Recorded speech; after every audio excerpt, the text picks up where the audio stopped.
Élevons le Dieu créateur, élevons le Dieu de la Bible. C'est lui qui nous a gardés tout au long de la semaine. C'est lui qui a veillé sur nous tout au long de la semaine. C'est lui qui a pris soin de nous tout au long de la semaine. C'est lui qui a protégé, bien-aimé, notre travail. C'est lui qui a protégé nos enfants.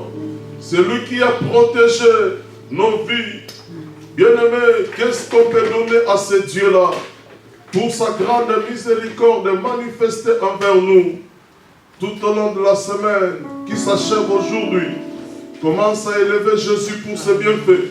Commence à élever Jésus pour sa bonté. Commence à célébrer Jésus pour son grand amour. Au nom de Jésus, Seigneur, tu es Dieu de recevoir encore l'honneur ce soir. Tu es Dieu de recevoir encore la gloire ce soir. Père, merci pour ta main qui nous a tenu compagnie tout au long de la semaine de Jésus. Merci pour ton soutien. Merci pour ta protection. Merci, oh Dieu, pour Père éternel et ta main qui nous a assistés, qui était là pour nous faire du bien, nous accompagner. Dieu de gloire, que ton nom soit béni, que ton nom soit élevé, que ton nom soit glorifié, Père, avec les filles de ton pareil. Ce que toi tu fais dans nos vies, Jésus, personne d'autre ne peut le faire. Ce que toi tu fais dans nos vies, Jésus, personne d'autre ne peut le faire. Oh, éternel Dieu, nous sommes venus par toi, oh, ce soir, pour manifester notre gratitude, pour manifester notre reconnaissance vis-à-vis de toi, Jésus, pour ce que tu as fait, pour ce que tu as accompli. Oh, Dieu de bonté, sois béni, sois élevé, sois glorifié. Au nom de Jésus, alléluia, et sois béni. Alléluia. Le Dieu qui nous dirige, le Dieu qui nous assiste, soit élevé. Merci Jésus. Merci, oh Dieu de nous. Merci Seigneur. Tu es Dieu.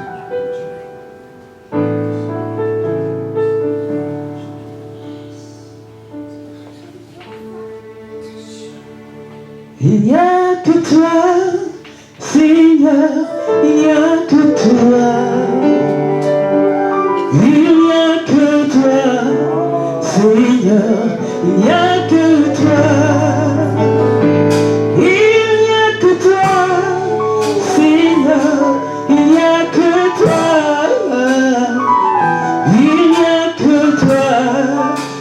Seigneur, il n'y a que toi. Oh Seigneur, il n'y a que toi. Oh Seigneur, oh nous n'avons que toi. Oh Seigneur, il n'y a que toi. Oh Seigneur, il n'y a que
Demande à Dieu qu'il nous accorde sa grâce.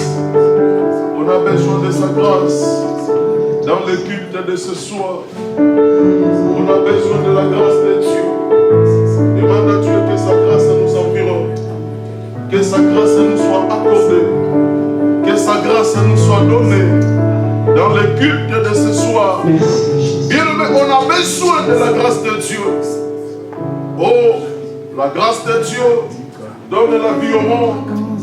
La grâce de Dieu remplace, oh, le chacun par la bénédiction. La grâce de Dieu, bien-aimé, on a besoin de la grâce. On a besoin que de la grâce pour que tout soit rendu possible dans ce culte, pour que tout revienne en ordre dans notre vie. On a tout simplement besoin de la grâce de Dieu. Demande à Dieu de déverser sa grâce dans le culte de ce soir. Au nom de Jésus. Bien-aimé, prions le Seigneur. Prions notre Dieu. La grâce du Seigneur. Seigneur, que sa grâce, que sa grâce,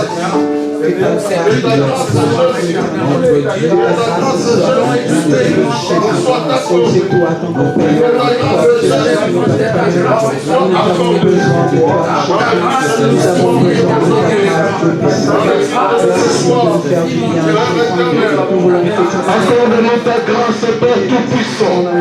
Accorde-nous ta grâce, Dieu des armées. Père éternel, sans ta grâce, rien de bon ne se fera. Rien de bon, oh, ne nous arrivera dans le culte de ce soir. Ta grâce, rien que ta grâce nous assiste dans le culte de ce soir. Que ta grâce nous accompagne dans ce culte de Jésus. Que ta grâce nous soit accordée, Dieu des armées. Oh, on a perdu l'espoir. On a perdu la science. On a perdu, oh, certaines garanties. Mais il n'y a que ta grâce qui peut tout restaurer dans notre vie. Il n'y a que ta grâce qui peut tout, oh, basculer dans notre vie. Que ta grâce nous accompagne, Jésus, dans le culte de ce soir. Oh, ton serviteur a dit, fais-moi voir ta grâce. Fais-moi voir ta grâce. Seigneur, que ta grâce nous soit accordée. Au nom de Jésus. Au nom de Jésus. Au nom de Jésus. Au nom de Jésus. Bien-aimé, que cette même grâce te localise par rapport à ton problème ce soir. Bien-aimé, commence à prier que cette grâce qui est descendue ce soir dans ces lieux, que cette grâce que le Seigneur vient de nous accorder, commence à prier pour dire à Dieu que ta grâce localise là où ça ne va pas dans ta vie, que sa grâce localise les problèmes qui résistent dans ta vie, afin que la solution, afin que la guérison, afin que la restauration, afin que la délivrance totale nous soit accordée. Bien-aimé, commence à prier Jésus. Seigneur, tu as dit dans ta parole, venez à moi, vous tous qui êtes fatigués et chargés, et moi je vous donnerai du repos. Seigneur, que ta grâce qui est descendue ce soir parmi nous, que cette grâce puisse localiser les problèmes de tout un chacun, que cette grâce localise les problèmes de tout un chacun, que cette grâce localise la maladie de tes enfants, que cette grâce localise la problématique de ton peuple ce soir, afin que la solution nous soit accordée, afin que le miracle soit opéré dans la vie de tes enfants, que ta grâce nous localise, que ta grâce localise chacun de tes enfants dans ta présence ce soir. Dieu désormais, que ceux qui sont venus dans cet endroit puissent retrouver la joie, que ceux qui sont venus dans cet endroit avec de multiples problèmes qui rongent leur cœur retrouvent la solution aux problèmes de leur vie, que tous ceux qui sont venus se soient abattus, se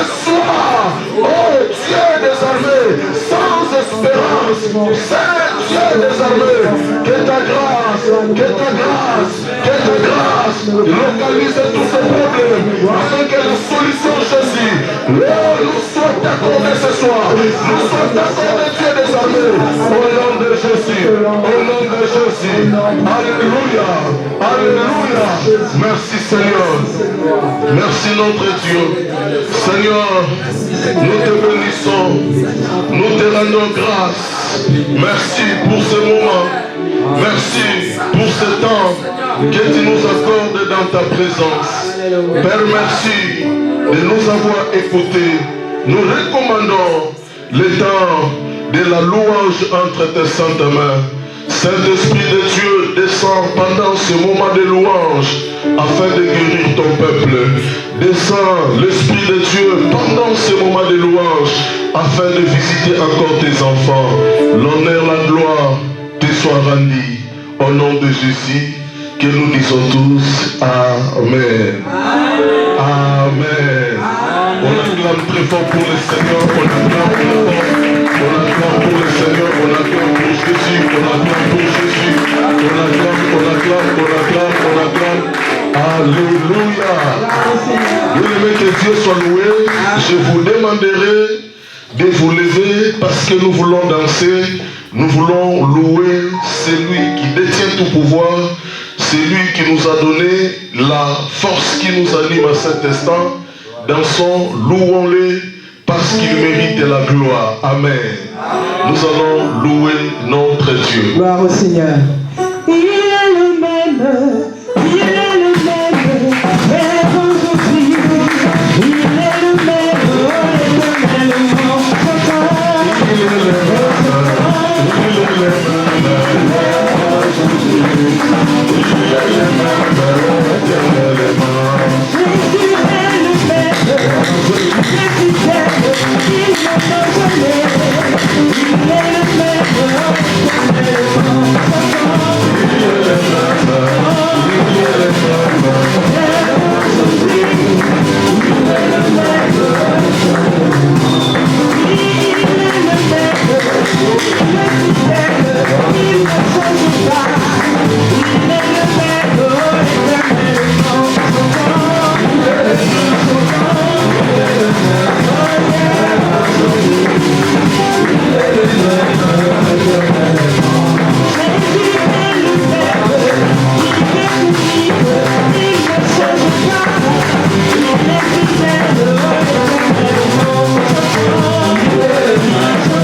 Dans la présence de Dieu, je vous salue tous au nom de notre Seigneur et Sauveur Jésus-Christ. Alléluia.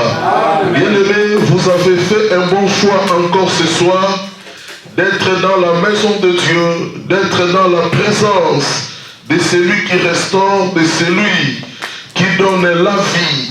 Deuxième jour de notre programme dénommé Paris pour Christ, première édition. Et bien aimé, nous avons commencé notre programme depuis hier. Dieu nous a bénis, Dieu nous a fait grâce hier et il continue de nous bénir encore aujourd'hui. Alléluia. Nous parlons sur Jésus-Christ ressuscité. Pourquoi? Parce que nous venons de célébrer la Pâque et bien aimé, pendant toute cette période, nous pensons à la mort et à la résurrection de notre Seigneur et Sauveur Jésus-Christ. Et pour cette activité, le Saint-Esprit nous a mis à cœur de parler sur Jésus-Christ ressuscité. Bien-aimés, hier, avant de commencer notre message autour de la résurrection, on a épinglé un sous-thème. C'était en même temps une question. J'avais dit, qui est réellement Jésus-Christ? Avant de parler même de sa résurrection, avant de parler même de lui, on a d'abord cherché à comprendre qui est réellement Jésus-Christ. Je vous ai dit, le mot Jésus-Christ vient d'hébreu, Jésus qui veut dire Yeshua, en français veut tout simplement dire le Dieu sauveur, ou le Dieu qui sauve, ou le Dieu qui délivre. Jésus d'hébreu Yeshua, qui veut tout simplement dire Dieu sauve ou Dieu délivre.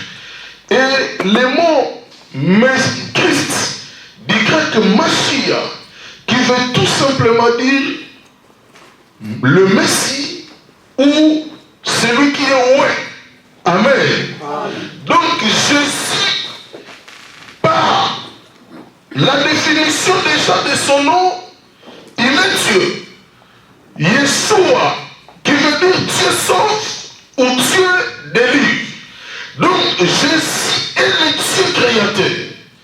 Mais il avait pris la forme humaine. Il avait pris la chair humaine lors de la rédemption pour venir sauver l'homme.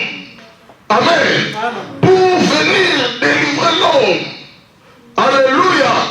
Je vous ai dit la rédemption, c'est la libération effectuée suite au paiement d'une rançon. Et la rançon, c'était son sang. Jésus avait payé une rançon qui était son sang sur la croix du Calvaire. Au nom de ce prix, au nom de cette rançon, et nous, on a reçu la libération. Nous, on a reçu, la rédemption. Amen. La délivrance effectuée suite au paiement d'un prix. Il avait payé le prix de son sang afin que nous soyons bien-aimés libérés. Il était venu avec une seule mission, c'est-à-dire de délivrer l'homme, la mission de sauver l'homme. Et depuis même l'ancienne alliance, Dieu avait montré bien-aimé une figure de style qu'on a vu dans le Nouveau Testament. Quand Jésus est venu, Abraham allait pour offrir son fils Isaac sur le mont Moriah. Ils ont marché pendant 3 jours. Et bien aimé, au moment où Abraham a voulu égorger son fils, qui était déjà ligoté, est allé sur l'autel. La voix de Dieu s'est fait entendre dans le ciel pour dire, oh, arrête-toi de le faire. Regarde à côté. Et Dieu a envoyé un bélier. Et Abraham a pris ce bélier et il a enlevé son fils. Il a mis son fils dehors et il a donné comme holocauste à l'Éternel le bélier. Et je vous ai dit que le bélier représente Christ. Et bien-aimé Isaac était l'image de la future église de Jésus-Christ que nous sommes. Et Abraham représente Dieu. Et bien-aimé Dieu a envoyé le bélier qui est Christ comme substitut d'Isaac, comme substitut de l'église. Abraham a pris, le bélier. Il a offert le bélier qui est Christ à la place de l'église. Et nous, on a reçu la libération. Nous, on a reçu la délivrance. Jésus est Dieu majuscule. Jésus est Dieu 100%. Jésus est Dieu créateur. Et lorsque nous voulons chercher d'abord à comprendre qui est réellement Jésus-Christ, avant même d'aller très loin, nous voyons déjà par son nom, il est Dieu. Amen. Et quand les prophètes avaient reçu cette prophétie, depuis les temps anciens, Jésus n'était pas encore venu, mais il prophétisait déjà dans Isaïe chapitre 9, le verset 6, autour de cet enfant qui naîtra, autour de cet enfant qui viendra. Bien aimé, les informations délivrées par tous les prophètes de l'Ancien Testament prouvaient que cet enfant qui naîtra sera un Dieu. Amen. Des titres, des noms qu'on accordait à cet enfant pendant que les prophètes prophétisaient. Si vous lisez Isaïe 9, 6, vous allez constater les prophètes donnent 5 informations capitales qui prouvent que cet enfant qui naîtra sera Dieu. Isaïe dit, il sera appelé admirable conseiller. Bien aimé, c'est un titre qu'on ne peut pas donner à un homme ordinaire. C'est un titre qu'on ne peut pas donner à un homme comme toi et moi. Le prophète Isaïe a déjà prophétisé en disant, au sujet de l'enfant qui naîtra, il sera appelé admirable conseiller. Amen. Père éternel, bien-aimé Père éternel, le prince de la paix. Et Isaïe a donné plein d'informations. Il dit la domination reposera sur son épaule. Alléluia. Il aura la domination. Il aura le pouvoir sur la création en général. Raison pour laquelle il pouvait parler au vent. Les vents obéissaient. Il pouvait bien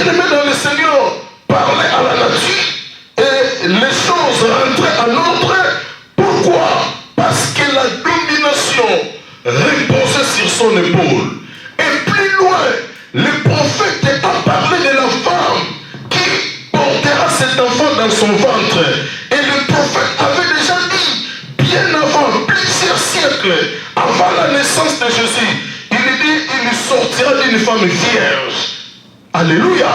Une femme vierge tombera enceinte selon la prophétie donnée avant la naissance de Jésus. Et elle mettra au monde un enfant. Les gens observaient.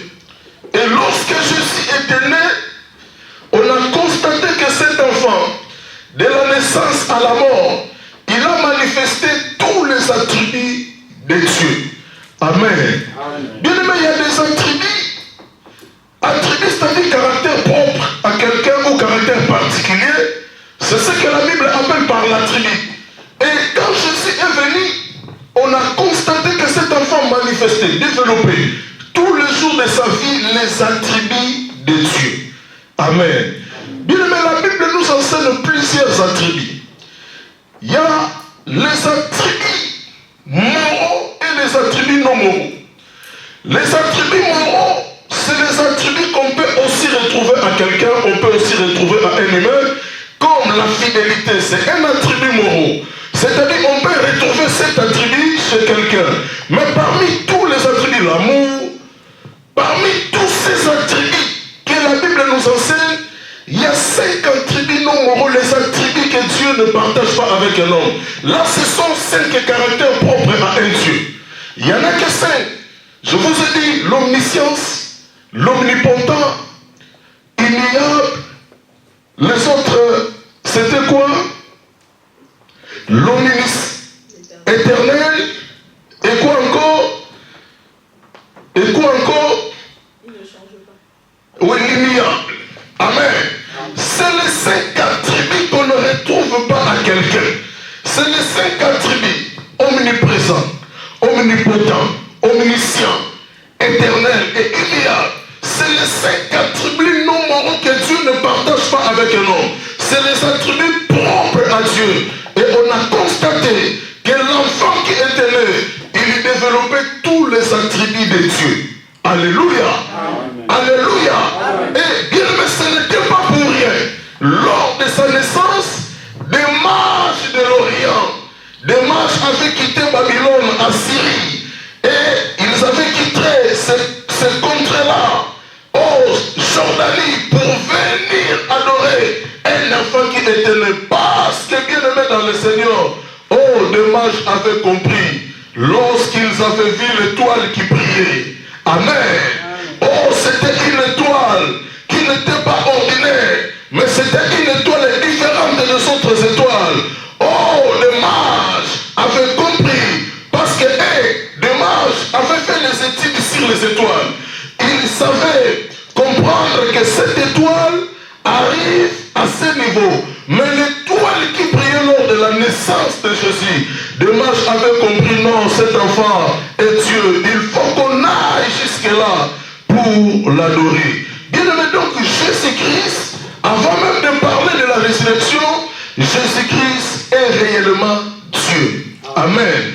Jésus-Christ est réellement Dieu. Le jour de sa mort, bien aimé, la Bible dit, il y a eu les ténèbres sur toute la terre. Parce qu'un roi était retranché de la terre. C'est lui qui était venu avec la lumière, éclairer les nations, éclairer le monde. Et quand, sur la croix, il avait rendu l'âme. La Bible dit, il y a eu les ténèbres sur toute la terre. Jésus avait rendu l'âme. C'était à la 9e heure. À l'heure d'aujourd'hui, c'était à 15 heures. Il était monté sur la croix à la 6e heure, c'est-à-dire à 12 heures, à midi.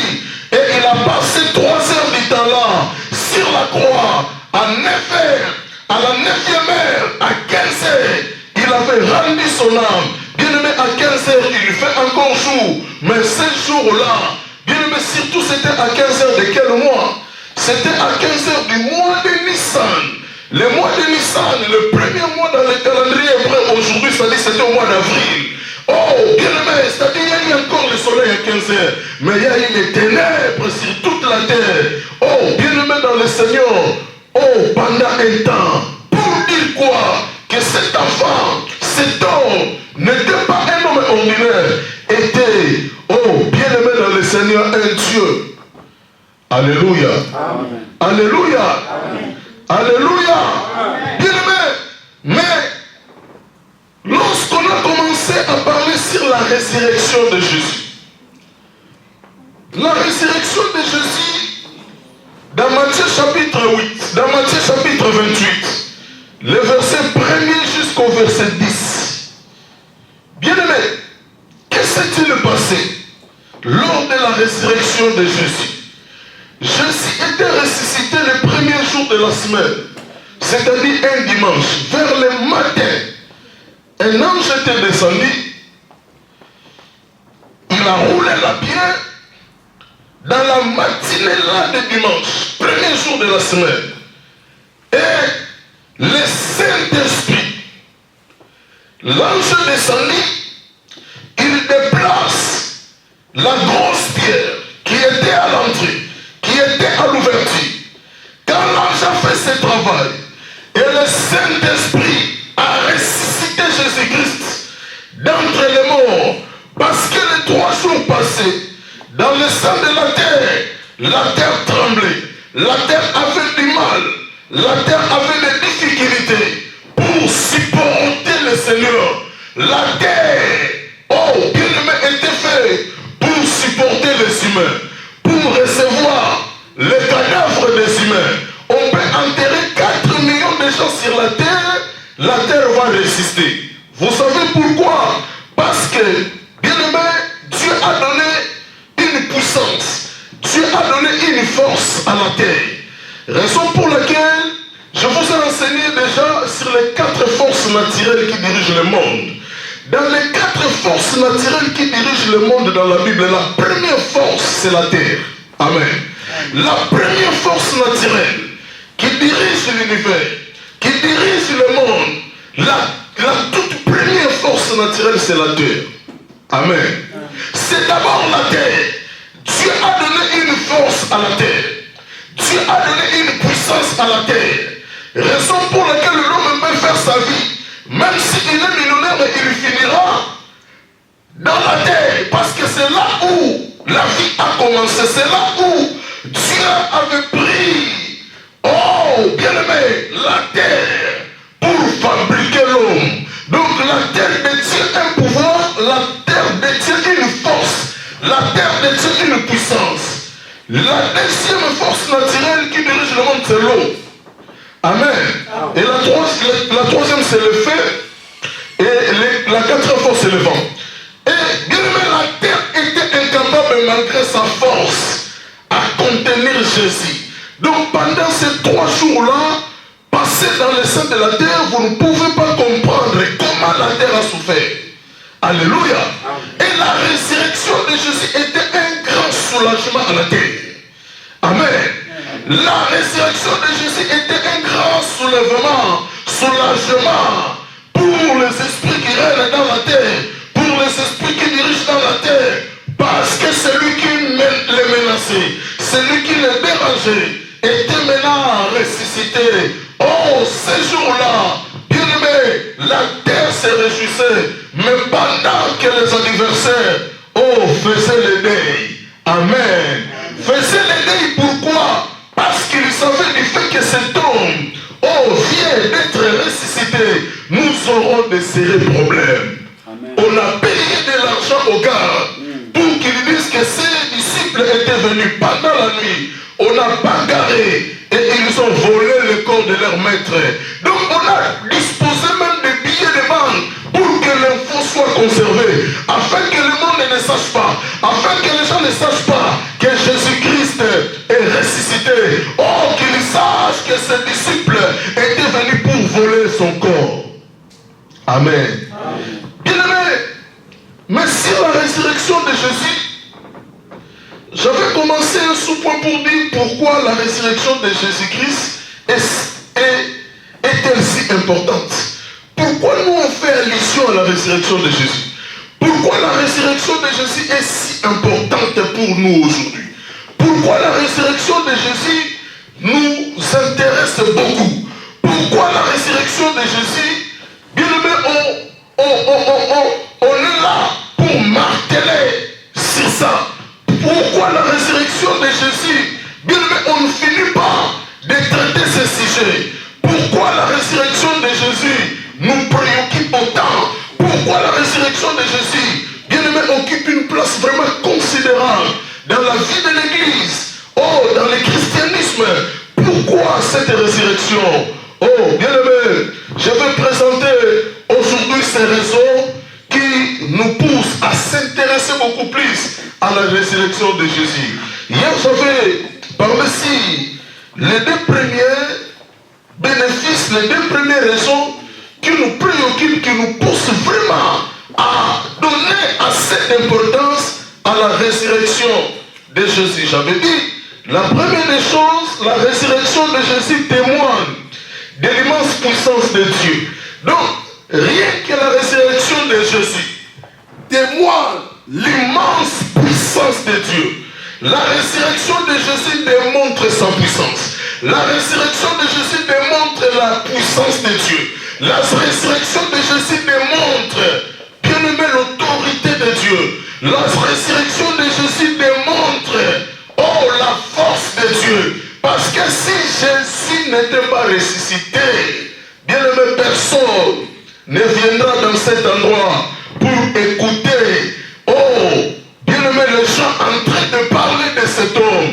Mais du fait qu'il était ressuscité, bien aimé, nous devons donner assez d'importance à la résurrection, parce que cela témoigne de la puissance de Dieu. Amen. Parce que Christ était ressuscité d'entre les morts par la puissance du Saint-Esprit, par la puissance de Dieu, par la force de Dieu. Il était ressuscité. Donc rien que la résurrection nous fait comprendre qu'on a un Dieu fort, nous fait comprendre qu'on a un Dieu puissant. Lorsque nous sommes menacés par la maladie, lorsque nous sommes envahis par des soucis de la vie, lorsqu'on est terrassé par des problèmes, lorsque la vie essaye de nous mettre par terre, lorsque la vie essaye de nous mettre à genoux, bien aimé, le fait tout simplement de penser à la résurrection de Jésus, cela remonte notre morale. Parce que nous comprenons que nous avons un Dieu fort, nous avons un Dieu puissant. Si Dieu n'était pas fort, si Dieu n'était pas puissant, Jésus-Christ ne serait pas ressuscité. Mais du fait que Jésus était ressuscité, cela démontre la puissance de Dieu. Bien aimés, nous devons être fiers, nous devons être assurés, nous devons avoir des garanties. Parce qu'on n'a pas crié à n'importe qui, parce qu'on n'a pas crié à quelqu'un de rien, mais on a crié à quelqu'un qui détient toute puissance, qui détient tout pouvoir, qui détient toute autorité. Pourquoi nous continuons à trembler? Pourquoi nous continuons à pleurer devant cette situation qui nous ronge affreusement, qui nous dérange, qui a pris du temps dans notre vie? Bien aimé, nous avons un Dieu puissant. Amen. 1 Corinthiens 15, 54 à 55. L'apôtre Paul questionne la mort. La mort, où est ta victoire? La mort, où est ton aiguillon? Pourquoi l'apôtre avait, bien aimé, conclu cela?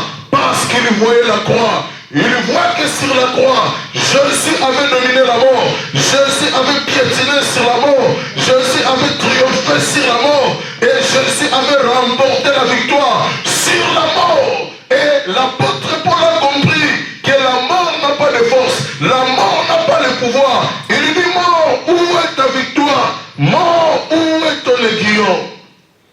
Alléluia. Bien aimé.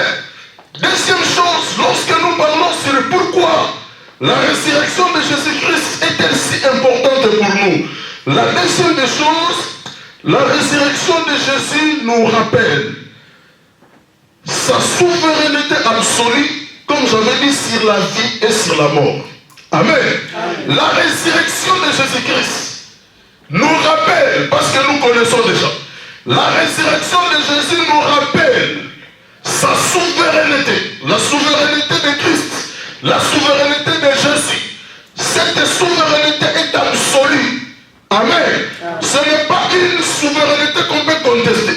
Ce n'est pas une souveraineté qu'on peut marchander. Mais c'est une souveraineté absolue.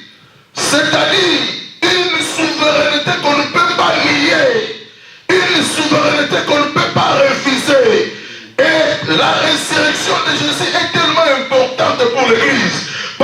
cela nous rappelle la souveraineté absolue de Dieu sur la vie et sur la mort.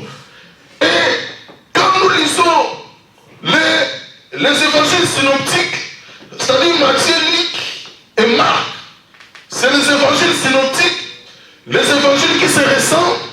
Et bien aimé, c'est-à-dire dans ces trois évangiles, nous voyons à 80% les mêmes informations. Et bien aimé, nous les appelons les évangiles synoptiques. Dans les évangiles synoptiques, nous allons comprendre que Christ lui-même, il corrigeait, il recadrait certains pharisiens. Il a dit pourquoi vous pouvez avoir peur de quelqu'un qui peut tuer que le corps, mais il ne peut pas tuer l'âme.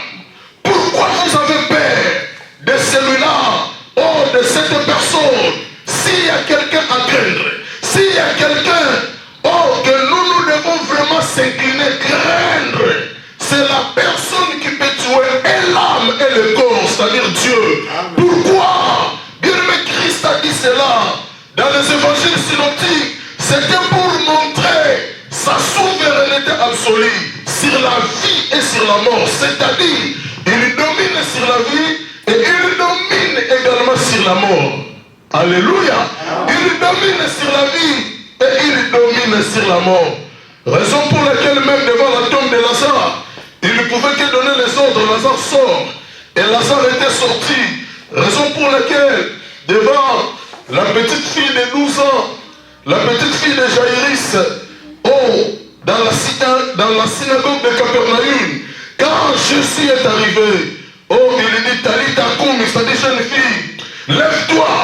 Et bien aimé Myriam, la fille de Jaïris, était ressuscitée parce qu'un ordre était donné. Bien aimé, devant, oh, le fils de la veuve de Naïm, il a fallu donner tout simplement un ordre. Il touche le cercueil, il dit réveille-toi. Pourquoi Jésus avait cette assurance? Parce qu'il détient le pouvoir absolu. Il détient la souveraineté absolue sur la vie et sur la mort. Il domine sur la vie et il domine sur la mort. Ça, c'est des choses que la résurrection de Jésus, bien aimé, nous rappelle. Amen. Raison pour laquelle, bien aimé, nous, on n'a pas peur de la mort. Nous, on n'a pas peur, oh, de mourir. L'apôtre Paul dit, je suis pressé des deux côtés. Parce qu'il y a eu la vie et il y a eu la mort. Et l'apôtre a fait le choix, il a choisi la mort. Pourquoi la mort? Pour être tout de suite auprès de Jésus. Pour être tout de suite dans la gloire. Pour entrer dans la gloire. Il a préféré mourir. Il a préféré partir. Il a préféré quitter le monde pour se retrouver à côté de Jésus. Mais il regarde l'église, il dit à cause de vous, quand je vous regarde, j'ai encore besoin de rester un peu de temps avec vous, parce que j'ai encore des choses à vous dire. Amen. Parce que le bébé était encore là, qui ne comprenait pas encore les enjeux de l'évangile, la sainte doctrine, qui nécessitait vraiment sa présence pour le nourrir. Amen. Amen. Bien aimé, il dit, je suis pressé des deux côtés. Je désire m'en aller parce qu'il n'avait pas peur de la mort. Il savait que si la mort arrivait, oh, en ce jour-là dans sa vie, il sera dans la gloire à côté de Jésus. Amen. Amen. Alléluia. Bien aimé, ça c'est ce que nous devons comprendre. Bien aimé, c'est-à-dire croire à la résurrection, c'est croire en Dieu. Lorsque quelqu'un croit à la résurrection, il croit en Dieu. Alléluia. Troisième chose, pourquoi la résurrection de Jésus? Pourquoi la résurrection de Jésus est-elle si importante pour nous aujourd'hui? Troisième chose, la résurrection est la victoire triomphante et glorieuse pour chaque croyant. La résurrection de Jésus est la victoire triomphante et glorieuse pour chaque croyant. Alléluia. C'est-à-dire la mort de Jésus avait laissé les disciples dans la désolation. La mort de Jésus avait laissé les disciples dans le choc. La mort de Jésus, les cœurs de ses disciples étaient pincés. Les disciples, leur cœur était pincé. Il y a eu des remords dans leur cœur en apprenant tout simplement que Jésus était décédé. Parce qu'un homme comme Judas, qu'on croyait être mauvais, parce qu'on n'a pas bien compris la révélation de l'évangile, Judas croyait que Jésus ne mourra pas. Judas croyait de tout son cœur que personne ne peut tuer Jésus. Il avait cet esprit en lui. Et comme il aimait l'argent, il croyait, bien aimé, bouffer tout simplement l'argent de ces gens-là. Après il dira, bon, moi je vous ai livré la personne, vous-même vous n'avez pas dit, mettre la main sur lui. Mais moi, j'ai pris mon temps, je l'ai baisé, je vous ai montré la personne. C'est-à-dire, c'était à vous. C'était à vous de faire cela. C'était à vous de l'arrêter. C'était